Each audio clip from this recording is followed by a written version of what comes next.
Welcome to ഇമ്പൽ. So നമ്മൾ നോക്കാൻ പോകുന്ന മൾട്ടി ലിംഗ്വാലിസം ആൻഡ് കൊഗ്നീഷൻ ആണ്. സോ ഈ മൾട്ടി ലിംഗ്വാലിസവും കൊഗ്നീഷനും തമ്മിൽ എന്തെങ്കിലും ബന്ധമുണ്ടോ, അല്ലെങ്കിൽ അതുമായിട്ട് കൂടുതൽ ലിങ്ക് ചെയ്യുന്ന ഏത് രീതിയിലാണ് എന്നുള്ളതൊക്കെയാണ്. സോ മൾട്ടി ലിംഗ്വാലിസം എന്ന് പറയുന്നത് നാച്ചുറലാണ്. എല്ലാ മനുഷ്യനും, അതായത് ഇപ്പോൾ എനിക്കായാലും നിങ്ങൾക്കായാലും മൾട്ടിപ്പിൾ ലാംഗ്വേജ് പഠിക്കാൻ പറ്റുക എന്ന് പറയുന്നത് അതൊരു കഴിവാണ്. അത് ജനിക്കും മാത്രം എന്നല്ല, പക്ഷേ ഏറ്റവും കൂടുതൽ നമ്മൾ മൾട്ടിപ്പിൾ ലാംഗ്വേജ് പഠിക്കാനും അല്ലെങ്കിൽ നമ്മുടെ ആക്ച്വൽ ലാംഗ്വേജിൽ നിന്ന് ഡിഫറെൻറ്റ് ലാംഗ്വേജ് പഠിക്കാൻ ഏറ്റവും എളുപ്പം കുഞ്ഞായിരിക്കുമ്പോഴാണ്. എന്നാൽ നമുക്ക് കുറേ ലിമിറ്റേഷൻ ഉണ്ടാകുമ്പോഴും നമ്മൾ വേറൊരു അറ്റ്മോസ്ഫിയറിലേക്ക് പോകുമ്പോഴും എന്ത് സംഭവിക്കും, നമ്മൾ മൾട്ടി ലാംഗ്വേജിലേക്ക് പോവുകയാണ് ചെയ്യുക, അല്ലെങ്കിൽ അവിടുത്തെ ഒരു ഓപ്ഷനിലേക്ക് നമ്മൾ പോവുകയാണ് ചെയ്യുക. Given the appropriate environment, two language are as normal as a two lungs. നമുക്ക് നോർമലി ഒരു ലങ്സ് എങ്ങനെയാണോ ഉള്ളത്, രണ്ട് ലോബുകൾ ഉള്ളതുപോലെ തന്നെ കുക്ക് പറഞ്ഞ കാര്യമാണ് എന്ത്, നമുക്ക് രണ്ട് ലങ്സ് ഉള്ളതുപോലെ രണ്ട് ലാംഗ്വേജ് നമ്മൾ പഠിച്ചെടുക്കുന്നു എന്നുള്ളത് മാത്രമേ ഉള്ളൂ. സോ ലാംഗ്വേജ് അക്വിസിഷൻ LED, ഇത് മിക്കവാറും എക്സാമുകളിൽ ചോദിക്കാറുണ്ട്. LED മിക്കവാറും 2 മാർക്കിനൊക്കെ ചോദിച്ച് കാണാറുണ്ട്. So propose by Noam Chomsky ആണ്. സോ ബയോളജിക്കൽ ലാംഗ്വേജ് എങ്ങനെ ലേൺ ചെയ്യുന്നു എന്ന് പറയുന്നതിൻ്റെ ബേസിക് പ്രിൻസിപ്പിളാണ്. So universal rule across all the language. അതിപ്പോൾ നമ്മൾ ഇംഗ്ലീഷ് പഠിച്ചാലും മലയാളം പഠിച്ചാലും എന്ത് പഠിച്ചാലും അതിൻ്റെ ബേസിക് പ്രിൻസിപ്പിൾ എന്ന് വെച്ചാൽ പ്രിൻസിപ്പിൾ ആൻഡ് പാരാമീറ്റർ തിയറിയുമായി ബന്ധപ്പെട്ടാണ്. സോ എന്താണ് പാരാമീറ്റർ? ലാംഗ്വേജ് സ്പെസിഫിക് റൂൾ, അതായത് SOV അല്ലെങ്കിൽ SVO, സെൻറ്റൻസ് ഓർഡറുകൾ നമ്മൾ ഓൾറെഡി പഠിച്ചു, എങ്ങനെയാണ് ചെയ്യേണ്ടതെന്ന് പഠിച്ചു, നമ്മൾ ഓൾറെഡി ഇത് പറഞ്ഞ കാര്യമാണ്. സോ അതുകൊണ്ട് തന്നെ എല്ലാ ലാംഗ്വേജിനും യൂണിവേഴ്സൽ ആയിട്ടുള്ള റൂളാണ്. ഇനി ഗ്രാമർ ആൻഡ് വൊക്കാബുലറി ലേണിംഗ് ആണ്. സോ ഗ്രാമർ എന്ന് പറയുന്നത് എന്താണ്, നമ്മൾ ബേസിക്കലി എല്ലാ ലാംഗ്വേജിനും ഒരു പ്രോപ്പർ ആയിട്ടുള്ള ഒരു സ്റ്റേറ്റ്മെൻറ്റ്, ഇതിങ്ങനെയാണ് യൂസ് ചെയ്യേണ്ടത് അല്ലേ. സോ വൊക്കാബുലറിയും ഗ്രാമാറ്റിക്കൽ സ്ട്രക്ചറും ആകുമ്പോൾ മാത്രമേ എന്താവുള്ളൂ, ഫുൾ ലാംഗ്വേജ് അക്വസിഷൻ ആവുള്ളൂ എന്നാണ്. Exposure to multiple linguistic system lead to multilingualism. അപ്പോൾ ഇതേപോലെ തന്നെ ഇപ്പം ഞാൻ മലയാളം, തമിഴ് അല്ലെങ്കിൽ ഹിന്ദി സംസാരിക്കുന്ന ഒരുപാട് ആൾക്കാരോട് ഞാൻ കൂടുതൽ സംസാരിക്കാൻ പറ്റുന്നു, അല്ലെങ്കിൽ അവരുമായിട്ട് കൂടുതൽ കമ്മ്യൂണിക്കേഷനൊക്കെ വെക്കുകയാണെങ്കിൽ ഓട്ടോമാറ്റിക്കലി എന്ത് സംഭവിക്കുന്നു, എനിക്ക് മൾട്ടി ലിംഗ്വാലിസം എന്ന് പറയുന്ന ഓപ്ഷനിലേക്ക് പോകുന്നു. ഇതാണ് ഇൻട്രൊഡക്ഷൻ, ഇത് ബേസിക് ഇൻട്രൊഡക്ഷൻ ആണ്. സോ മൾട്ടി ലിംഗ്വിസ്റ്റിൻ്റെ basic concept. So knowledge and function use of more than one language by an individual or within a community. ഒരാളോ അല്ലെങ്കിൽ ഒരു കമ്മ്യൂണിറ്റി ഒന്നിൽ കൂടുതൽ ലാംഗ്വേജ് പഠിക്കുക അല്ലെങ്കിൽ അത് ഉപയോഗിക്കുക എന്നുള്ള രീതിയാണ്. കുറച്ച് ടേം കൊടുത്തിട്ടുണ്ട്, സോ നിങ്ങൾ നോക്കിയാൽ മതിയായിരിക്കും. അത് നിങ്ങളുടെ റെഫറൻസിന് വേണ്ടി വെച്ചിരിക്കുന്നതാണ് കേട്ടോ. സോ എങ്ങനെയാണ് മൾട്ടി ലിംഗ്വാലിസത്തിൻ്റെ സ്ട്രക്ചർ? സോ എയർലി വ്യൂ, പണ്ട് കാലങ്ങളിലൊക്കെ ചിന്തിച്ചിരുന്നത് മൾട്ടി ലിംഗ്വാലിസം എന്ന് പറയുന്നത് early childhood like native like fluency അതുമൊക്കെ ബന്ധപ്പെട്ടിരിക്കുന്നു, കുഞ്ഞു കാലങ്ങളിലാണ് നമ്മൾ പഠിക്കുക എന്നുള്ള രീതിയിലാണ് വിചാരിച്ചത്. പക്ഷേ മോഡേൺ വ്യൂവിൽ അങ്ങനെയല്ല. മൾട്ടി ലിംഗ്വാലിസം എന്ന് പറയുന്നത് എന്താണ്, includes any functional usage of multiple language. അതായത് നമ്മൾ മൾട്ടിപ്പിൾ ലാംഗ്വേജ്, ഇപ്പോൾ നമ്മൾ പറയുന്ന പോലെ ഇംഗ്ലീഷ്, ഹിന്ദി, മലയാളമൊക്കെ എനിക്ക് ഉപയോഗിക്കാൻ പറ്റുമെന്ന് പറയുന്നത് പോലെയും അത് നമ്മൾ കുഞ്ഞായിരിക്കും പഠിച്ചാലും അല്ലെങ്കിൽ വലുതായിരിക്കും പഠിച്ചാലും രണ്ടും രണ്ട് രീതി തന്നെയാണ്. ഇപ്പോൾ എക്സാമ്പിൾ, സ്വിസ് വർക്കർ ജർമ്മൻ സംസാരിക്കുന്നു, അല്ലെങ്കിൽ നമ്മൾ മലയാളീസ് ഇംഗ്ലീഷ് ബ്രിട്ടീഷ് ഇംഗ്ലീഷ് സംസാരിക്കുന്നു, അത്രയേ ഉള്ളൂ. അത് തന്നെയാണ് മോഡേൺ വ്യൂ കൊണ്ട് ഉദ്ദേശിക്കുന്നത് കേട്ടോ. സോ മൾട്ടി ലിംഗ്വാലിസത്തിന് ഒരുപാട് ടൈപ്സുകളുണ്ട്. Elite multilingualism. എലൈറ്റ് എന്ന് പറഞ്ഞു കഴിഞ്ഞാൽ എന്താണ്, നമ്മുടെ സ്കൂളുമായി ബന്ധപ്പെട്ടാണ് പറഞ്ഞത്. Learning through formal education instruction, നമ്മൾ മലയാളം സംസാരിക്കുന്ന ആൾക്കാർ ഇംഗ്ലീഷ് സ്കൂളിൽ നിന്ന് പഠിക്കുന്നു. നൈബ്രഹുഡ് മൾട്ടി ലിംഗ്വാലിസം, നാച്ചുറലി ആയിരിക്കും ഇൻട്രാക്ട് ചെയ്യുന്നത്. ഹിന്ദിക്കാർ വന്നിട്ട് ഇവിടെ വന്നിട്ട് മലയാളം പഠിക്കില്ലേ, ആ പരിപാടി. ഇതിലാണ് നമ്മൾ 2 ടൈപ്പ് ഓഫ് മൾട്ടി ലിംഗ്വാലിസം ഉള്ളത്. സോ ഇത് കുറച്ചധികം എക്സ്പ്ലെയിൻ ചെയ്ത് എഴുതാൻ നിങ്ങൾക്ക് പറഞ്ഞാൽ ഇത് ജസ്റ്റ് ഒരു ഐഡിയ ആണ്. ഈ ഫോം ഓഫ് ബൈലിംഗ്വാലിസം. സോ അഡിക്റ്റീവ് bilingualism, second language learn in addition to a strong first language. അതായത് ഇപ്പോൾ എക്സാമ്പിൾ മലയാളം 1ഉം 2ഉം ഉണ്ട് അല്ലേ. അപ്പം നമ്മൾ പണ്ട് മുതൽ സ്കൂളിൽ പഠിക്കുന്ന കേസാണ്. ഈ മലയാളം 1ഉം 2ഉം എന്ന് പറയുമ്പോഴത്തേക്കും വ്യത്യാസമൊന്നുമില്ല, മലയാളം തന്നെയാണ്. പക്ഷേ മലയാളം 1 എന്ന് പറയുമ്പോഴത്തേക്കും എന്താ, ചിലപ്പോൾ സ്റ്റോറി ബേസ്ഡും മലയാളം 2 ഗ്രാമാറ്റിക് ബേസ്ഡും ആയിരിക്കും. അതായത് സെക്കൻഡ് ലാംഗ്വേജ് എന്ന് പറഞ്ഞാൽ നമ്മുടെ ഈ ഫസ്റ്റ് ലാംഗ്വേജിന് കുറച്ചൊരു ബലം കിട്ടാൻ വേണ്ടിയിട്ടും അല്ലെങ്കിൽ അത് കൂടുതൽ നന്നായിട്ട് വരാൻ വേണ്ടി നമ്മൾ ഉപയോഗിക്കുന്നതാണ്. ഇനി സബ്ട്രാക്റ്റീവ് ബൈലിംഗ്വാലിസം ആണ്. Second language learn replace or weaken the first language. അതായത് നമ്മൾ ഉപയോഗിക്കുന്ന സെക്കൻഡ് ലാംഗ്വേജ് എന്ന് പറയുന്നത് ഫസ്റ്റ് ലാംഗ്വേജിന് റിപ്ലേസ് ചെയ്യുകയോ അല്ലെങ്കിൽ എന്ത് ചെയ്യാം, വീക്കൻ ചെയ്യുകയോ ചെയ്യാം എന്നുള്ളത്. ഇതാണ് സബ്ട്രാക്റ്റീവ്, കുറഞ്ഞു വരുന്നു എന്നുള്ളതാണ് കേട്ടോ. ആൻഡ് സൈമിൾട്ടേനിയസ് ബൈലിംഗ്വലിസം, 2 ലാംഗ്വേജ് നമ്മൾ ജനിക്കുന്നതോടെ പഠിക്കുന്നു. ഇപ്പോൾ എക്സാമ്പിൾ പറയുവാണെങ്കിൽ ഒരു കുട്ടി ജനിക്കുമ്പോൾ അച്ഛൻ തമിഴും അമ്മ മലയാളവും ആണെങ്കിൽ 2 ലാംഗ്വേജ് പഠിക്കുന്ന പോലെ. ഇനി sequential bilingualism, learning a second language after the first one is established. Malayalam പഠിക്കുന്നവർക്ക് തമിഴ് പഠിക്കാൻ എളുപ്പമാണ്. എന്തുകൊണ്ടാണ്? രണ്ടിനും ഏകദേശം ഒരുപോലെയാണ്. അതേപോലെ തന്നെ ഒരു ലാംഗ്വേജ് മറ്റൊരു ലാംഗ്വേജിന് അടിത്തറയായി മാറുവാണ് എന്നുള്ളതാണ്. ഒബ്സർവേഷൻ പറയുവാണെങ്കിൽ ബാബ്ലിംഗ് സ്റ്റേജ് എന്താണെന്ന് പറയുക, ഇൻഫൻറ്റ് ആയിരിക്കുന്ന സമയത്ത് ആ സമയത്ത് ഒരുപാട് ലാംഗ്വേജുകൾ അവർ കേൾക്കാറുണ്ട്. ഗ്ലോബൽ പെർസ്പെക്റ്റീവ് പറയുവാണെങ്കിൽ മൾട്ടി ലിംഗ്വാലിസം വെച്ചാൽ കോമൺ കൾച്ചറാണ്. ഇന്ത്യയിലും ബെൽജിയം പോലെ രാജ്യങ്ങളിലൊക്കെ മൾട്ടി ലിംഗ്വാലിസം ഉണ്ട്. എന്തുകൊണ്ട് ഇന്ത്യയിലൊക്കെ 10-20 ലാംഗ്വേജ് ഉണ്ട് അല്ലേ. അപ്പോൾ അതുകൊണ്ട് ഇന്ത്യയിൽ തന്നെ ഒരാൾക്ക് മിനിമം ഒരു 3 മുതൽ 4 ലാംഗ്വേജ് വരെ ചിലപ്പോൾ സംസാരിക്കേണ്ടി വരും. ഇപ്പോൾ എന്നെ സംബന്ധിച്ച് എനിക്ക് ഹിന്ദി സംസാരിക്കേണ്ടി വരും, ചിലപ്പോൾ തമിഴ് സംസാരിക്കേണ്ടി വരും, മലയാളം സംസാരിക്കേണ്ടി വരും, ഇംഗ്ലീഷ് സംസാരിക്കേണ്ടി വരും അല്ലേ. അതുപോലെ US കണ്ടക്സിൽ പറയുവാണെങ്കിൽ bilingualism is often over emphasize due to fewer multilingual language. ഇപ്പോൾ US ഒക്കെ ഇപ്പം ബേസിക്കലി US ആയിട്ടുള്ള ആൾക്കാരോട് നിങ്ങൾ സംസാരിക്കുവാണെങ്കിൽ അവർക്ക് ആകെപ്പെട്ട ഒറ്റ ലാംഗ്വേജ് അറിയുണ്ടാവുള്ളൂ, അല്ലെങ്കിൽ ബൈലിംഗ്വിസ്റ്റിക് ആയിരിക്കും. അങ്ങനെ അധികം ലാംഗ്വേജോ കാര്യങ്ങളൊന്നും അവർക്ക് അറിയുണ്ടാവില്ല, ഒറ്റ ലാംഗ്വേജ് അറിയുണ്ടാവുള്ളൂ. എന്തുകൊണ്ടാണ്? അവിടെ ലാംഗ്വേജിൻ്റെ എണ്ണം കുറവാണെന്നുള്ളതാണ്. ഇടയ്ക്ക് നിങ്ങൾ ഐശ്വര്യയുടെ ഇൻ്റർവ്യൂവിലൊക്കെ കണ്ടിട്ടുണ്ടാവും. പുള്ളിക്കാരി US പോയപ്പോഴത്തേക്കും അവിടുത്തെ ഇൻ്റർവ്യൂവർ ചോദിക്കുന്നത് നിങ്ങൾക്ക് 2-3 ലാംഗ്വേജ് അറിയില്ല. അപ്പോൾ പുള്ളിക്കാരി പറയുകയാണ് I know Tamil, Bengali, Kannada and broken Tamil and English എന്നൊക്കെ പുള്ളിക്കാരി പറയുന്നുണ്ട്. അപ്പം ഇതുപോലെ ഒരു USA നേറ്റീവ് ആയിട്ടുള്ള ആളോട് ചോദിക്കുവാണെങ്കിൽ അവർക്കത് പറയാൻ പറ്റില്ല, കാര്യം അവർക്ക് ലാംഗ്വേജ് കുറവാണ്. So language and culture link, ലാംഗ്വേജിന് എപ്പോഴും ഒരു കൾച്ചറൽ വാല്യൂ ഉണ്ട് എന്നുള്ളതാണ്. ഇപ്പം നമുക്കറിയാം മലയാളം എന്ന് പറയുമ്പോൾ, അല്ലെങ്കിൽ മലയാളം എന്ന് നമ്മൾ ആ ഒരു മനസ്സിൽ ഇപ്പം എക്സാമ്പിൾ വേറെ രാജ്യത്തിൽ പോയിപ്പോൾ നമ്മൾ പറയുവാണെങ്കിൽ പോലും നമ്മുടെ മനസ്സിൽ ആദ്യം എന്താ വരിക, നമ്മുടെ കേരളത്തിനെ പറ്റിയ ഒരു സ്ട്രക്ചർ ഒന്നും നമുക്ക് ആദ്യം വരില്ല. അതേപോലെ തന്നെയാണ് ഗ്ലോബൽ ഫാക്ട് പറയുവാണെങ്കിൽ at least 60% of world population is multilingual. 60% ആൾക്കാർ മൾട്ടി ലിംഗ്വൽ ആണ്. And monolinguals is expression not the rule. So ഇപ്പോൾ ബേസിക്കലി ഒരാൾ മൾട്ടി ലിംഗ്വിസ്റ്റിക് ആവുക അല്ലെങ്കിൽ മോണോലിംഗ്വിസ്റ്റിക് മാത്രമായിരിക്കുക എന്ന് പറയുന്നത് അതൊരു സംഭവമോ അല്ലെങ്കിൽ അത് അങ്ങനെ തന്നെ ആകണം എന്നൊരു കൺസെപ്റ്റോ കാര്യങ്ങളോ ഒന്നുമില്ല. അതെല്ലാം എന്താണ്, ഇറ്റ് ഡിപ്പെൻസ് ആണ്, അത് ഓപ്ഷനാണ് അല്ലേ, എല്ലാവരുടെ ഓപ്ഷനാണ്. നമ്മുടെ ആ ഒരു എൻവയോൺമെൻറ്റുമായിട്ട് നമ്മൾ പോവുകയാണെങ്കിൽ അങ്ങനെ. ഇനി ഇന്ത്യയിൽ എങ്ങനെയാണ് മൾട്ടി ലിംഗ്വാലിസം വരുന്നത്? സോ നിങ്ങൾക്ക് മൾട്ടി ലിംഗ്വാലിസം ആണ് ക്വസ്റ്റ്യനിൽ വരുന്നതെങ്കിൽ നിങ്ങൾക്ക് ഇതും ആഡ് ഓൺ ചെയ്യാം. സോ ഇന്ത്യയിൽ 1620 മദർ ടങ്ങുകളുണ്ട്, ഏകദേശം 200 ലാംഗ്വേജും ഉണ്ട് എന്നുള്ളതാണ്. So urban multilingualism, so cities like Mumbai, Delhi ഒക്കെ ആണെങ്കിൽ മൾട്ടി ലിംഗ്വൽ ഹബ്ബാണ്. A Mumbai child may be expose to 4 language from early child. ഇപ്പം ഡൽഹി പോലുള്ള സ്ഥലങ്ങളിലൊക്കെ അല്ലെങ്കിൽ മുംബൈ പോലുള്ള സ്ഥലങ്ങളിലൊക്കെയാണ് ഒരു കുട്ടി ജനിക്കുന്നതെങ്കിൽ ഏകദേശം 4 ലാംഗ്വേജിൽ തന്നെ അവരെന്ത് ചെയ്യാം, കൂടുതലായിട്ട് എക്സ്പോസ് ആകും. കാര്യം അതൊരു മെട്രോ സിറ്റിയാണ്, കാര്യം ഒരുപാട് ടൈപ്പ് ഓഫ് ആൾക്കാരുണ്ടാവും. ഇപ്പം നമ്മുടെ കേരളത്തിൽ തന്നെ പറയുവാണെങ്കിൽ ആരൊക്കെ ഉണ്ടായിരിക്കും, മലയാളികൾ ഉണ്ടായിരിക്കും, ഹിന്ദിക്കാരുണ്ടായിരിക്കും, തമിഴ് ആൾക്കാരുണ്ടാവും. ഇപ്പം ട്രിവാൻഡ്രം പോലുള്ള സ്ഥലങ്ങളിലൊക്കെ ആണെങ്കിൽ അത്രയും ആൾക്കാരൊക്കെ നോർമലി ഉണ്ടാവാറുണ്ട്. അല്ലാതെ ഇപ്പം നമ്മൾ ഒരു സൗത്ത് പാർട്ട് നോക്കുവാണെങ്കിൽ അങ്ങനെയൊന്നും ഉണ്ടാവില്ല എന്നുള്ളതാണ് അല്ലേ. അപ്പം ഇതൊക്കെ സിമ്പിളായ കാര്യമാണ്. And next one is 3 language ഫോമുലയാണ് introduced by Indian government. So 2 additional ലാംഗ്വേജും കൂടെ പഠിക്കുക ഫസ്റ്റ് ലാംഗ്വേജിൻ്റെ കൂടെ. അപ്പം നമ്മൾ ഒരു കൊച്ചിനെ ചേർക്കുമ്പോൾ എന്തൊക്കെ പഠിക്കാറുണ്ട്, ഒരു മലയാളം പഠിക്കാറുണ്ട്, ഇംഗ്ലീഷ് പഠിക്കാറുണ്ട്, ഹിന്ദി അല്ലെങ്കിൽ സംസ്കൃത് അല്ലെങ്കിൽ തമിഴ് അല്ലേ. ഈ രീതിയിലാണ് അവർ നോർമലി പഠിക്കാറുള്ളത്. അപ്പം ഇതൊക്കെ സിമ്പിളായ കാര്യമാണ്. ഇനി മൾട്ടി ലിംഗ്വാലിസം ആൻഡ് കോഗ്നീഷൻ എങ്ങനെയാണ്? So rejecting monolinguistic approach. So monolingualism is unsuitable for understanding language using in multilingual societies.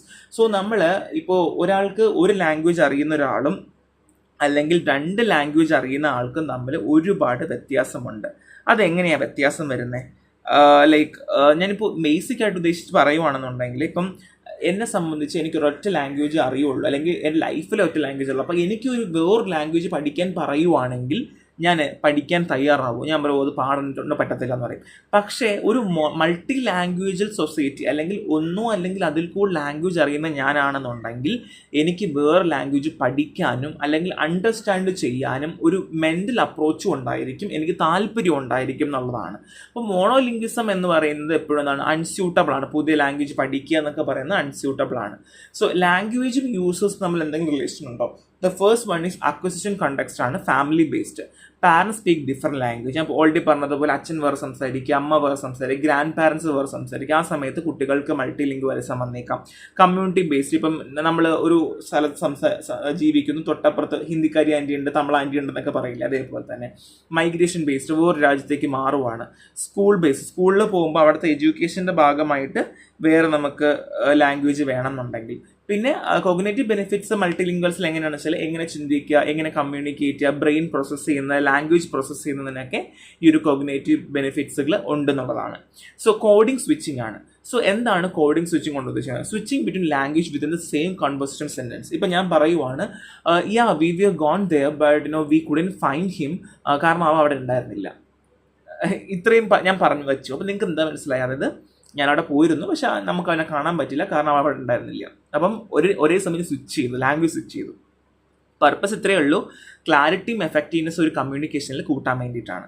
So efficiency, code switching does not increase processing time, sometime it may even reduced it. അതായത് ഇപ്പോൾ ഞാൻ പറയുവാണ്, ഇപ്പം എനിക്ക് English അത്ര വശമില്ല, ഇപ്പം ഞാൻ പറയുവാണ് we were there and we found him but he was not into it എന്ന് പറയുമ്പോൾ എനിക്ക് അവിടെ ചിന്തിക്കാൻ കുറച്ച് സമയം എടുത്തു.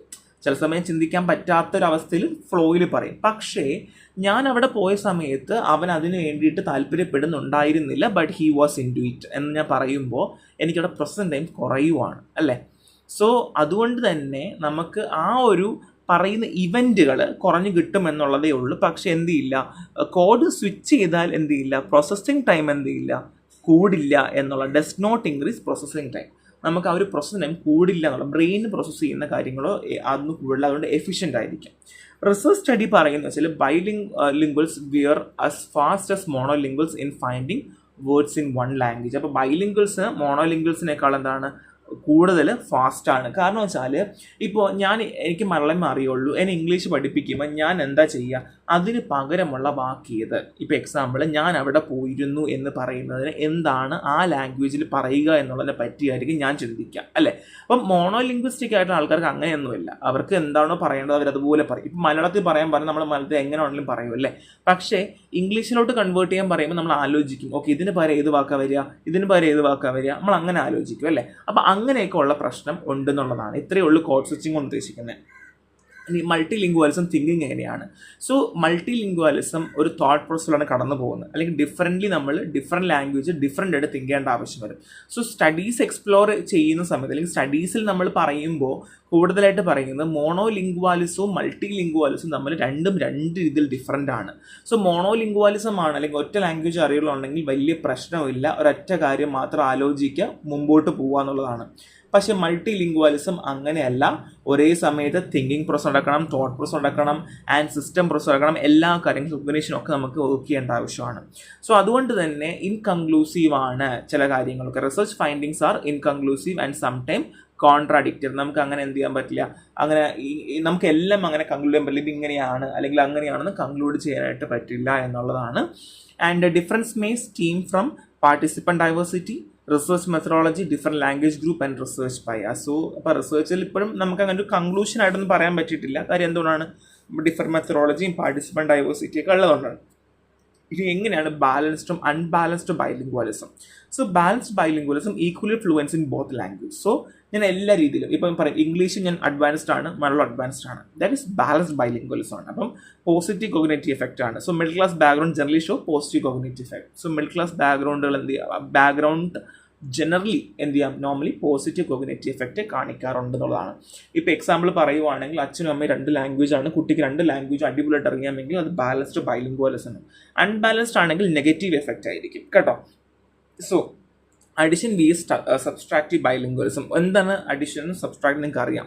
സോ അഡിഷണൽ ബൈലിംഗ്വലിസത്തിൽ second language added without affecting first language. അത് മലയാളവും ഇംഗ്ലീഷും പഠിക്കുന്നു, ഒരു പ്രശ്നവുമില്ല, എബിലിറ്റി കൂട്ടിക്കൊണ്ടുവരികയാണ് ചെയ്യുക. സബ്ട്രാക്റ്റീവ് അങ്ങനെ റിപ്ലേസ് ചെയ്യുകയാണ് ചെയ്യുക, അല്ലെങ്കിൽ വീക്കൻ ചെയ്യുകയാണ്. ഇപ്പോൾ എക്സാമ്പിൾ, കുട്ടിക്ക് മലയാളം പഠിപ്പിക്കേണ്ട, ഇംഗ്ലീഷ് മാത്രം സംസാരിച്ചാൽ മതി, അതുകൊണ്ട് കൂടുതലായി ഇംഗ്ലീഷായിട്ട് നമുക്ക് സംസാരിക്കാം, വീട്ടിൽ ഇംഗ്ലീഷ് സംസാരിക്കാൻ കുട്ടിയെ നമുക്ക് മാറ്റി കൊണ്ടുപോകാം എന്ന് പറയുമ്പോൾ അത് വീക്കൻ ചെയ്യിപ്പിക്കുകയാണ് ഫസ്റ്റ് ലാംഗ്വേജിന്. അപ്പം ഡിക്രീസ് കൊഗ്നേറ്റീവ് പെർഫോമൻസ് കൂടും. എപ്പോഴും മൾട്ടി ലിംഗ്വാലിസ്റ്റിക് ആയിട്ടുള്ള കുട്ടികൾക്ക് കൊഗ്നേറ്റീവ് പവർ കൂടുതലായിരിക്കും. So threshold hypothesis, A certain proficiency level in both languages is necessary to enjoy cognitive benefits. So cognitive benefits activate ആവുന്നത്. സോ ഇത് എത്രത്തോളം ആൾക്കാർക്ക് പറയുമ്പോൾ ക്യാച്ച് ആവുമെന്ന് അറിയില്ല. അതായത് ഇപ്പോൾ ഇംഗ്ലീഷ് സംസാരിക്കുമ്പോൾ എൻ്റെ കൊഗ്നേറ്റീവ് പവർ ആക്ടിവേറ്റ് ആവുന്നതും നോർമലി മലയാളം സംസാരിക്കുമ്പോൾ കൊഗ്നേറ്റീവ് പവർ ആക്റ്റീവ് ആവുന്ന തമ്മിൽ വ്യത്യാസമുണ്ട്. ഇപ്പോൾ മലയാളത്തിൽ എനിക്ക് എല്ലാ ഇമോഷൻസും കാണിക്കാൻ പറ്റും, അല്ലെങ്കിൽ എല്ലാം എനിക്ക് പറയാൻ പറ്റും. പക്ഷേ ഇംഗ്ലീഷിൽ അത് എനിക്ക് എല്ലാം കാണിക്കാൻ പറ്റിയെന്ന് വരണമെന്ന് നിർബന്ധമില്ല. അതേപോലെ നമ്മൾ പറയാൻ പോകുന്നത് ഇലനോ സ്റ്റഡീസ് ആണ്, 1993 സോ ബേസിക്കലി 228 അഡൽട്ട് ഉണ്ടായിരുന്നു. അതിൽ 17 പേര് മോണോ ലിംഗ്വിസ്റ്റിക്കും 120 പാർഷ്യലും ആൻഡ് 19 കോമ്പിറ്റന്റ് മൾട്ടി ലിംഗ്വാൽസും ഉണ്ടായിരുന്നു. ഇത്രയും പേരെ വെച്ചിട്ടായിരുന്നു നമ്മൾ ഈ സ്റ്റഡി നടത്തിയിട്ടുണ്ടായിരുന്നത്.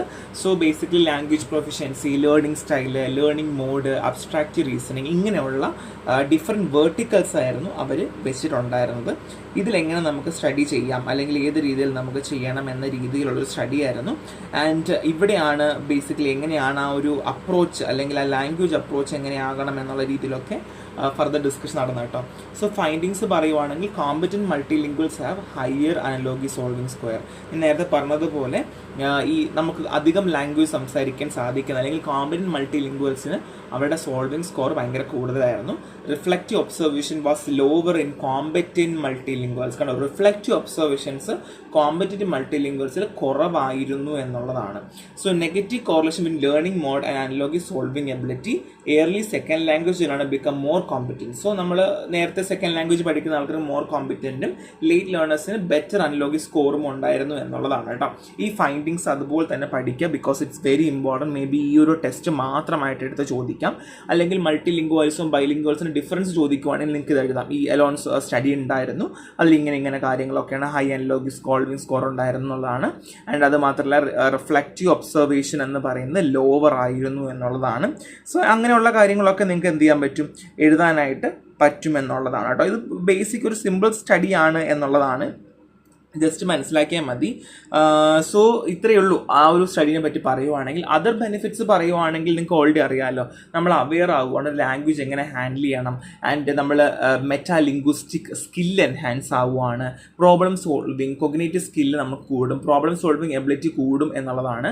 ലാംഗ്വേജ് മനസ്സിലായി കഴിയുമ്പോഴത്തേക്കും പ്രോബ്ലം സോൾവിങ് എങ്ങനെ എബിലിറ്റി വരുന്നത് എങ്ങനെയാണ്. നമുക്ക് ഹിന്ദി അറിയാം, അപ്പോൾ ഹിന്ദിയുള്ള സംസാരിക്കുന്ന ഒരാൾ ഒരിടത്തേക്കും സ്റ്റക്കായി കിടക്കുക, നമ്മൾ പ്രോബ്ലം സോൾവ് ചെയ്ത് കൊടുക്കുകയാണ്, സിമ്പിൾ അല്ല. അതുപോലെയൊക്കെ and handling of distraction, mental flexibility, verbal spatial skills, memory and listening, auditory skill കൂടുന്നു, മെമ്മറി ടെൻഷൻ കൂടുകയാണ് ചെയ്യുക.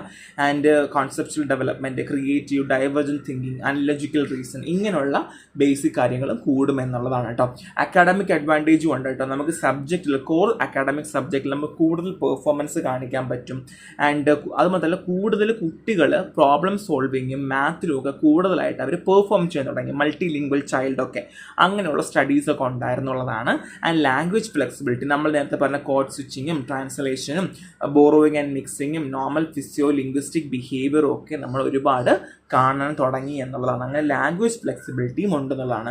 ആൻഡ് കോഗ്നിറ്റീവ് ഫ്ലെക്സിബിലിറ്റി നമ്മൾ ഓൾറെഡി പറഞ്ഞതുപോലെ സ്വിച്ചിങ് ബിറ്റ്വീൻ ത്രൂ പാറ്റേൺസ്, ഇങ്ങനെയുള്ള കാര്യങ്ങളിലൊക്കെ കുട്ടികൾ കാണിച്ചു. മെൻ്റൽ ജിംനാസ്റ്റിക്, അതായത് ഒരു കുട്ടിക്ക് എത്രത്തോളമാണ് മെൻ്റലി എബിലിറ്റി കൂടുന്നത്, ഞാൻ നേരത്തെ പറഞ്ഞതുപോലെ കോഗ്നിഷൻ ആയിക്കോട്ടെ അല്ലെങ്കിൽ അങ്ങനെയുള്ള എല്ലാ കാര്യങ്ങളും കൂടാൻ തുടങ്ങി എന്നുള്ളതാണ്. ബേസിക്കായിട്ട് പറയുവാണെങ്കിൽ ബൈലിംഗ്വൽസിനേക്കാൾ മൾട്ടി ലിംഗ്വൽസിന് ഒരുപാട് അഡ്വാൻറ്റേജ് ഉണ്ട് എന്നുള്ളതാണ്. ജസ്റ്റ് മനസ്സിലാക്കി വെക്കുക ഇങ്ങനെയുള്ള സംഭവങ്ങളൊക്കെ ഉണ്ടെന്നുള്ളത്. അപ്പോൾ തന്നെ നിങ്ങൾക്ക് ഒരു ഐഡിയ കിട്ടും. അല്ലാതെ എല്ലാം കൂടെ ഇങ്ങനെ എന്ത് ചെയ്യരുത്, എങ്ങനെ ക്ലബ് ചെയ്ത് വെക്കരുത്.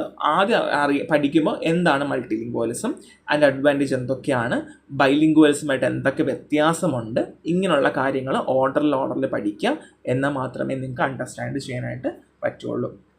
ഇനി നമ്മൾ പറയാൻ പോകുന്ന അക്വസിഷൻ ഓഫ് സെക്കൻഡ് ലാംഗ്വേജ് ആണ്.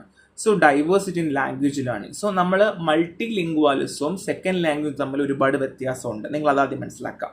So diversity in language learning. So നമ്മൾ ലാംഗ്വേജ് ലേൺ ചെയ്യുന്നത് നമ്മുടെ ഏജ് ഡിഫറൻസ്, ഇപ്പോൾ എല്ലാവരും ഒരു ഏജിൽ പഠിക്കണം എന്നില്ല. വേരിയസ് കണ്ടക്സ്റ്റ്, നേരത്തെ പറഞ്ഞ പോലെ എഡ്യൂക്കേഷനിലാകാം അല്ലെങ്കിൽ മൈഗ്രേഷനിലാകാം അല്ലെങ്കിൽ എങ്ങനെ വേണമെങ്കിലാകാം അല്ലേ. സോ അതുകൊണ്ട് തന്നെ പാസീവ് എക്സ്പോഷ്യർ ആൻഡ് റിയാക്റ്റീവ്നെസ്, അതായത് പാസീവായിട്ട് കുട്ടികളിലേക്ക് ഈ സെക്കൻഡ് ലാംഗ്വേജ് വരാം എന്നുള്ളതാണ്. ബി റിയാക്ടിവേറ്റഡ് ലേറ്റർ, അതായത് ഇപ്പോൾ എക്സാമ്പിൾ ഇപ്പം ഓൾറെഡി എനിക്ക് ഹിന്ദി ഞാൻ കുഞ്ഞിലെ പഠിച്ചിട്ടുണ്ട് അല്ലെങ്കിൽ 5ാം ക്ലാസ് വരെ ഞാൻ പഠിച്ചിട്ടുണ്ട്. പക്ഷെ പിന്നെ എനിക്ക് ഹിന്ദി വലിയ ഐഡിയോ കാര്യങ്ങളോ എനിക്ക് ഓർമ്മയൊന്നുമില്ല. പക്ഷേ ഞാനാണെങ്കിൽ മുംബൈ പോലുള്ള സ്ഥലത്തേക്ക് പോയി കഴിയുമ്പോഴത്തേക്കും എനിക്ക് എന്ത് സംഭവിച്ചു, എനിക്ക് ഹിന്ദി പഠിക്കേണ്ടി വന്നു. അപ്പോൾ പണ്ടത്തെ ബേസിക്സ് റിയാക്ടിവേറ്റ് ചെയ്യുന്നു. ഇതാണ് passive exposure and reactivation. Passive exposure എങ്ങനെയാണ്, നമുക്ക് ലേറ്റൻറ്റ് ലാംഗ്വേജ് കോമ്പറ്റൻസ്, അതായത് നമ്മൾ ഓൾറെഡി പറഞ്ഞതുപോലെ നമുക്ക് പണ്ടറിയുന്ന കേസ് പിന്നെ ആക്ടിവേറ്റ് ആവും ആ ഒരു പരിപാടി. റോൾ ഓഫ് ഏജ്, സോ നമ്മൾ ഓൾറെഡി പറയുന്ന പോലെ കൊച്ചുകുട്ടിയായിരിക്കുമ്പോഴത്തേക്കും നമുക്ക് വൊക്കാബുലറി ഫ്ലുവൻസി ഒക്കെ നമ്മൾ പഠിക്കാറുണ്ട്. നേറ്റീവ് ലൈക്ക് പ്രൊനൗൺസിയേഷൻ ഒക്കെ ഈസിലി നമുക്ക് കുട്ടികൾ കുഞ്ഞായിരിക്കും പറ്റും. ഈ കുഞ്ഞിലൊക്കെ നമ്മൾ എക്സ്ട്രാ ഫ്രഞ്ച് പോലുള്ള ലാംഗ്വേജ് കുഞ്ഞുങ്ങളെ പഠിപ്പിക്കുവാണെങ്കിൽ ഭയങ്കര നല്ലതാണ്. കാര്യം അവരുടെ ഓൾറെഡി ആക്ടിവേറ്റ് ആകും. ആൻഡ് അത് മാത്രമല്ല ബാക്കിയുള്ള കാര്യങ്ങൾക്കൊക്കെ ഒരുപാട് കൊഗ്നേഷനൊക്കെ ഭയങ്കര കൂടും എന്നുള്ളതാണ്. So children may switch language dominance aiding better acquisition, അതായത് ഇപ്പോൾ കൊച്ചുകുട്ടികൾ ഇപ്പോഴത്തെ കൊച്ചുകുട്ടികൾ കൂടുതൽ ഇംഗ്ലീഷ് സംസാരിക്കാൻ തുടങ്ങി. കാര്യം എന്തുകൊണ്ടാണ്, കാര്യം അവർ കൂടുതലും ഇംഗ്ലീഷുമായിട്ട് ബന്ധം വരാൻ തുടങ്ങി. ഇപ്പം ബാലരമ വായിക്കുക, ബുക്ക് വായിക്കുക, ഇതെല്ലാം ഇപ്പോൾ ഇംഗ്ലീഷിൽ അവൈലബിൾ ആണ്. അപ്പം അവരുടെ ടെക്സ്റ്റ് ബുക്കുകളും സ്കൂളിലൊക്കെ കൂടുതൽ ഇംഗ്ലീഷ് പറയുന്നതുകൊണ്ട് അവർ നോക്കുമ്പോൾ ഇംഗ്ലീഷാണ് ഏറ്റവും കൂടുതൽ ഹാൻഡിൽ ചെയ്യാൻ എളുപ്പം. അതേപോലെ തന്നെ കുട്ടികൾക്ക് ബെറ്റർ അക്വിസിഷൻ ഏതാണോ ഹെൽപ്പ് ചെയ്യുന്നത് അതാണ് അവർ നോക്കുക. ഇപ്പോൾ അവർ സ്കൂളിൽ പഠിക്കുന്ന ഇംഗ്ലീഷിലാണെങ്കിൽ അവർ നോക്കുമ്പോൾ ഇംഗ്ലീഷാണ് ഏറ്റവും എളുപ്പം ഹാൻഡിൽ ചെയ്യാൻ. And next one is cognitive and social factor ആണ്. So based on Vygotsky and Bruner ആണ്. So language is acquired not just through internal mechanism, അതായത് like LED, but through social interaction. ഞാൻ നേരത്തെ പറഞ്ഞതുപോലെ നമുക്ക് ഇൻബിൽട്ടായിട്ട് ലാംഗ്വേജ് അക്വയർ ചെയ്യാൻ വേണ്ടിയിട്ട് മാത്രം ഒരു സംഭവം ഉണ്ട് എന്നുള്ളതല്ല. അതിനേക്കാൾ അപ്പുറം നമുക്ക് എന്താണ്, നമ്മൾ എങ്ങനെ എൻവയോൺമെൻറ്റുമായിട്ട് ഹാൻഡിൽ ചെയ്യുന്നു, നമ്മൾ ഏത് രീതിയിൽ നമ്മൾ കാര്യങ്ങൾ മുമ്പോട്ട് കൊണ്ടുപോകുന്നു, എങ്ങനെ എക്സ്പോസ് ചെയ്യുന്നു എന്നുള്ളതൊക്കെ ആയിട്ട് ഒരുപാട് ബന്ധം ഉണ്ട് എന്നുള്ളതാണ് കേട്ടോ. So next support system like language acquisition support system LAAS, helping learning. So നമുക്ക് ലാംഗ്വേജ് അക്വസിഷൻ സപ്പോർട്ടിംഗ് സിസ്റ്റം നമ്മൾ ഒരുപാട് ഹെൽപ്പ് ചെയ്യാറുണ്ടെന്നുള്ളതാണ്. And effective learning environment. So ഞാൻ പറയുവാണ്, ഇപ്പം എന്നെ ഒരു വീട്ടിൽ പൂട്ടി ഇട്ടിരിക്കുക, എന്നെ പുറത്തൊന്നും വിടുന്നില്ല, അല്ലെങ്കിൽ എനിക്കൊരു പ്രോപ്പർ എൻവയോൺമെൻറ്റോ എക്സ്പോഷർ എൻവയോൺമെൻറ്റോ ഇല്ലാന്നുണ്ടെങ്കിൽ ഉറപ്പായിട്ട് എനിക്ക് ലാംഗ്വേജ് പഠിക്കാൻ പറ്റില്ല. അപ്പോൾ അതുകൊണ്ട് തന്നെ ചില ആൾക്കാർ നീ ഇപ്പോൾ മുംബൈയിലല്ലേ, ഇപ്പം മലയാളമല്ലേ ഉണ്ടാവുള്ളൂ, അവിടെ ചെല്ലുമ്പോൾ നീ 2 മാസം കഴിയുമ്പോൾ നീ ഹിന്ദി പഠിക്കും എന്ന് പറയുന്നത് പോലെ ഉള്ളൂ ഈ ഒരു കാര്യത്തിൽ. Interactive procedure are crucial. നമ്മൾ എങ്ങനെ ഇൻട്രാക്റ്റ് ആകുന്നു, എങ്ങനെ നമ്മൾ ആൾക്കാരുമായിട്ട് നമ്മൾ സംസാരിക്കുന്നു, അവരെങ്ങനെ നമ്മളെ സപ്പോർട്ട് ചെയ്യുന്നു, ഹിന്ദി പറഞ്ഞ് ഹെൽപ്പ് ചെയ്യുന്നു, ഇതൊക്കെ ഒരുപാട് നമ്മളെ ഹെൽപ്പ് ചെയ്യാറുണ്ട്. ഇൻഡിവിജ്വൽ ഡിഫറൻസ് ഉണ്ട്. സോ അവിടെയാണ് learning experience must be personalised matched. So personalise to the learn cognitive ability. So personalise എന്നാണ് നമ്മൾ കോഗ്നേറ്റീവ് എബിലിറ്റീസ് ലേൺ ചെയ്യാൻ വേണ്ടിയാണ്. മാച്ചസ് ആണെങ്കിൽ to the real life application of the language. So നമ്മൾ ഇപ്പോൾ basically പറയുവാണെങ്കിൽ മാച്ച്ഡ്, അതായത് ഇപ്പം എനിക്ക് കടയിൽ പോയി സാധനം വാങ്ങണമെങ്കിൽ ബേസിക് ആയിട്ട് പഠിച്ചിരിക്കേണ്ട ഹിന്ദി എന്തൊക്കെ. എൻ്റെ വല്യമ്മയൊക്കെ ഡൽഹിയിൽ പോയ സമയത്ത് പുള്ളിക്കാരി എൻ്റെ വലിച്ചും പഠിപ്പിച്ചിരുന്നു, ഇങ്ങനെ കാര്യങ്ങൾ എഴുതി കൊടുക്കും, ഇതൊക്കെയാണ് സാധനങ്ങൾ വാങ്ങേണ്ടത്, പഠിക്കേണ്ടത്. അത് റിയൽ ലൈഫ് ആപ്ലിക്കേഷനാണ്. Personalise to learn cognitive ability, അതായത് എനിക്ക് ജർമ്മനി പോകണം, അങ്ങനെയാണെങ്കിൽ ജർമ്മൻ ലാംഗ്വേജ് പഠിക്കണം, അത് പേഴ്സണലൈസ്ഡ് ആണ്. അപ്പോൾ ഇൻഡിവിജ്വൽ ഡിഫറൻസിൽ തന്നെ ലാംഗ്വേജ് അക്വിസിഷൻ 2 ഇതിലാകാം എന്നുള്ളതാണ്. ഇനി example learners, child needs phonology, simply syntax, basic vocabulary, ഇത്രയും കാര്യങ്ങളാണ് കൊച്ചു കുട്ടികൾക്കൊക്കെ വേണ്ടത്. And questions, adult daily usage, അവിടെ practical vocabulary, context based skill ആവശ്യമാണ്. And Meenakshi, technical use need technical term and minimal syntax. Sumesh, academic settings need broad vocabulary and deep syntax knowledge. So ഇതിനകത്ത് പറയുന്നത് വെച്ചാൽ നമ്മൾ ലേണേഴ്സിന് കുറച്ച് എക്സാമ്പിൾ പറയുവാണ്. Child ആണെങ്കിൽ എന്താ വേണ്ടത്, അഡൾട്ട് ആണെങ്കിൽ എന്തൊക്കെ നോക്കണം, ടെക്നിക്കൽ യൂസ് ആണെങ്കിൽ ഈ ടെക്നിക്കൽ യൂസ് എന്ന് പറയുന്നത് നമ്മൾ ഈ അബ്രോഡൊക്കെ പോകുന്ന IELTS എക്സാം ഇല്ലേ, അതാണ് ഈ ടെക്നിക്കൽ. അക്കാഡമിക് സെറ്റിംഗ് എന്ന് പറയുമ്പോഴത്തേക്കും നമുക്ക് ജോബുമായി ബന്ധപ്പെട്ട് നമുക്ക് നിർബന്ധമായി ആവശ്യമുള്ളത്. റിയ കൊച്ചുകുട്ടിയാണ്, ജസ്റ്റ് നമ്മൾ പഠിപ്പിച്ചെടുക്കുന്ന ഒരു സിമ്പിൾ ഡ്രൂൾ ലേണറാണ്. ആൻഡ് കിഷൻ എന്ന് പറഞ്ഞു കഴിഞ്ഞാൽ എന്താണ്, നമ്മൾ ജസ്റ്റ് പ്രാക്ടീസ് ചെയ്ത് കൊണ്ടുവരികയാണ് ചെയ്യാൻ കേട്ടോ. സോ ഇതാണ് example learners. So relative language difficulty. So some language are easier or harder to learn based on linguistic similarity, grammar complexity. അതായത് ഇപ്പോൾ നിങ്ങളോട് ഫ്രഞ്ച് പഠിക്കാൻ പറയുവാണെങ്കിൽ, ഇപ്പം ഞാനൊക്കെ ഫ്രഞ്ച് പഠിക്കുന്ന സമയത്ത് എൻ്റെ ഫ്രണ്ട്സ് ഉണ്ടോ, എന്ത് ഫ്രഞ്ച് പഠിക്കാൻ പാട്, ഇംഗ്ലീഷുമായിട്ട് 2 ലെറ്ററിലേ മാറ്റുള്ളൂ, വേറൊന്നും ഇല്ലല്ലോ എന്നാർ പറഞ്ഞത്. റീസൺ എന്താണ്, ഫ്രഞ്ച് എന്ന് പറയുന്നത് ഇറ്റ്സ് ബിറ്റ് ഡിഫറെൻ്റ് ആണ്. നമ്മൾ പറയുന്നത് പോലെ അല്ലെങ്കിൽ പ്രൊനൗൺസ് ചെയ്യുന്ന പോലെ, നമ്മൾ അല്ലെങ്കിൽ ജസ്റ്റ് വായിക്കുന്ന പോലെയൊന്നും അല്ല ഫ്രഞ്ച് നമുക്ക് പറയുന്നത്, ഇച്ചിരി ഡിഫറെൻ്റ് ആണ്. സോ ലിംഗ്വിസ്റ്റിക് സിമിലാരിറ്റി, ഇപ്പോൾ മലയാളം പഠിക്കുന്ന അല്ലെങ്കിൽ മലയാളം അറിയുന്ന ആൾക്കാരോട് തമിഴ് പറയുകയാണെങ്കിൽ നീ എങ്ക പോകുറേൻ, എനിക്കറിയില്ല തമിഴ് അത്രയ്ക്ക്, എന്നാലും പറയുക, നിങ്ങൾക്ക് ഐഡിയ കിട്ടുമല്ലോ എന്ന് പറയുമ്പോൾ നീ എവിടെ പോവുകയാണ് എന്ന് നമുക്ക് അറിയുന്നതാണ്. അപ്പം അവിടെ സിമിലാരിറ്റി ഉണ്ട്. പക്ഷേ ഗ്രാമർ കോംപ്ലക്സിറ്റി പറയുമ്പോൾ അത് തമിഴായിക്കോട്ടെ ഫ്രഞ്ച് ആയിക്കോട്ടെ അവിടെ ഒരുപാട് വ്യത്യാസമുണ്ട്. So Spanish is easier for English speaker than Russian. ഇപ്പോൾ ബേസിക്കലി ഇപ്പോൾ സിമ്പിളായിട്ട് പറയാം, അതായത് മലയാളിയും ഉണ്ട് ഹിന്ദിക്കാരനും ഉണ്ട്. അവരോട് തമിഴ് പഠിക്കാൻ പറയുമ്പോൾ ആരൊക്കെ ഏറ്റവും കൂടുതൽ പഠിക്കുക, മലയാളികളാണ്. കാര്യം എന്തുകൊണ്ടാണ്, നമുക്ക് ഗ്രാമാറ്റിക്കും ലിംഗ്വിസ്റ്റിക് സിമിലാരിറ്റിയും ഒക്കെ നമുക്ക് ഏകദേശം മലയാളമായിട്ട് ഉണ്ട് എന്നുള്ളതാണ്. ഇതുകൊണ്ടാണ്, ഇത്രയേ ഉള്ളൂ.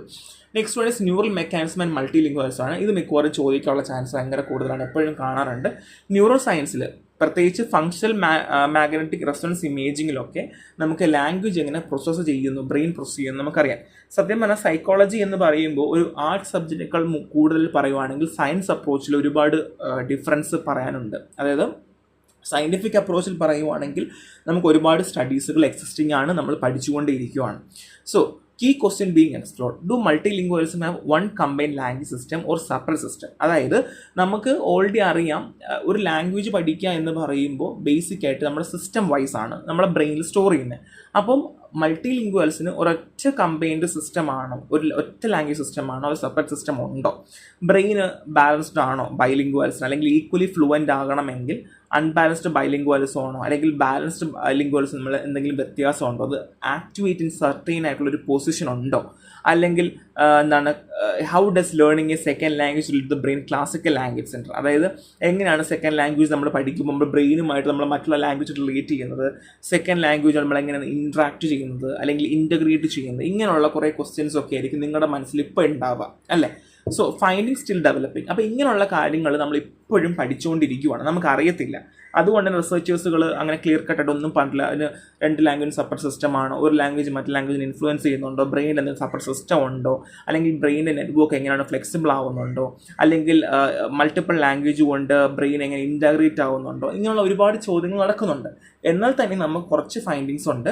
Early bilingualism, brain network are more flexible, അത് നിങ്ങൾക്ക് അറിയുന്നതാണ്. Can easily integrate multiple language. ഒരാളുടെ കൂടെ മൾട്ടിപ്പിൾ ലാംഗ്വേജ് പഠിക്കാൻ പറഞ്ഞാൽ, ഇൻസിസ്റ്റ് ചെയ്താൽ, ആവശ്യമുണ്ടെങ്കിൽ നാം പഠിക്കാൻ ചെയ്യും. Late bilingualism may need to form new neural area, അതായത് ഇപ്പം ഒരു 50 വയസ്സൊരാളുടെ ഫ്രഞ്ച് പഠിക്കാൻ പറഞ്ഞാൽ പുതിയ ലാംഗ്വേജ് ഏരിയ കണ്ടുപിടിച്ച് പഠിച്ച് വരാൻ കുറച്ച് സമയമെടുക്കും. And implication of language theory. So new theory should be view multilingualism as the നോം. സോ മൾട്ടിലിംഗ്വലിസം ഇപ്പോഴും ഒരു ലാംഗ്വേജ് നോമായിട്ട് പുതിയ തിയറിയിലൊക്കെ പറയുന്നുണ്ട്. അതൊക്കെ സ്റ്റിൽ എല്ലാം പഠിച്ചുകൊണ്ടിരിക്കുകയാണ്, ഇവോൾവിങ് ആണ്. അതിൻ്റെ മോഡൽസുകളും ഒക്കെ നമുക്ക് പഠിക്കാനുണ്ട്. പക്ഷേ നമുക്കിപ്പോൾ ഇല്ല കേട്ടോ, ജസ്റ്റ് മനസ്സിലാക്കി മാത്രം വെക്കാം. ചോദിക്കാം ന്യൂറൽ മെക്കാനിസം മൾട്ടിലിംഗ്വലിസം എന്താണ് എന്ന് ചോദിക്കാം. ആ സമയത്ത് നമ്മൾ ജസ്റ്റ് എഴുതുക. അതിപ്പോഴും സ്റ്റിൽ സ്റ്റഡിങ് ആണ്. 2 മാർക്കൊക്കെ ചോദിക്കാൻ ചാൻസ് ഉള്ളൂ, വലിയതായിട്ട് ചോദിക്കില്ല. വെച്ച് 2 മാർക്ക് അത്ര ഉണ്ടാവില്ല കേട്ടോ. ഒരു സിമ്പിൾ ചാപ്റ്ററാണ്. നിങ്ങൾക്കൊരു ലാംഗ്വേജിനെ പറ്റിയൊരു ഐഡിയ ഉണ്ടെന്നുണ്ടെങ്കിൽ, അതെങ്ങനെയാണെന്ന് ഐഡിയ ഉണ്ടെങ്കിൽ നിങ്ങൾക്ക് പെട്ടെന്ന് ക്ലിയർ ആവും കേട്ടോ. സോ നെക്സ്റ്റ് ക്ലാസ്സിൽ കാണാം. Thank you.